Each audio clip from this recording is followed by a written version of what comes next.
Bonjour, je m'appelle Davy Jourget, je suis photographe professionnel de métier. Je suis ravi de vous accueillir ici dans mon petit grenier pour un premier tuto d'une longue série, je l'espère.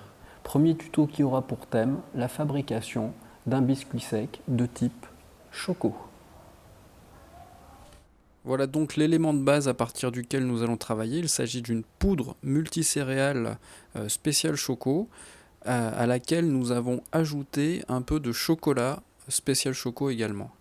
Donc l'idée, ça va être de former, en malaxant cette poudre, de former des morceaux de choco qu'on tentera ensuite d'assembler dans un second temps.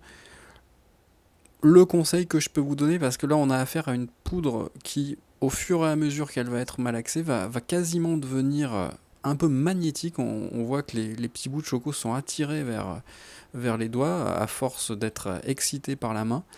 Le petit conseil que je peux vous donner, c'est vraiment de vous appliquer sur cette phase qui est vraiment essentielle. Bien malaxer les éléments, former des morceaux bien fermes, bien consistants pour faciliter les étapes ultérieures. Ah oui, un petit point, alors n'hésitez pas à vous installer de façon confortable dans une pièce où vous avez de l'espace. On peut utiliser toutes sortes de supports pour poser, pour travailler.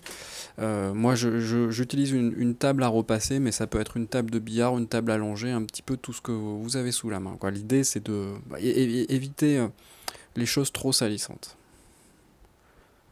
Un dernier morceau et on pourra passer à l'étape suivante.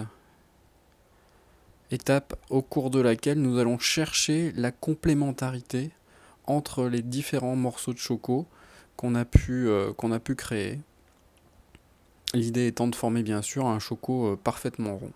Alors cette étape, c'est sans doute la plus incongrue pour qui ne connaît pas le choco.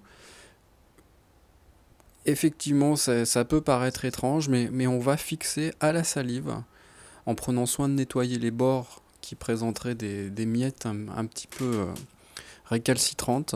On va coller tout ça à la salive. Il faut savoir que dans les pays méditerranéens, tout ça se fait à la sueur. Les personnes qui sont en charge de la fabrication des chocos passent tout ça sous leurs aisselles. Ça apporte un goût que pour ma part je trouve un petit peu trop fort. Et voici notre choco terminé, un choco quasiment parfait, un choco qui ravira petits et grands.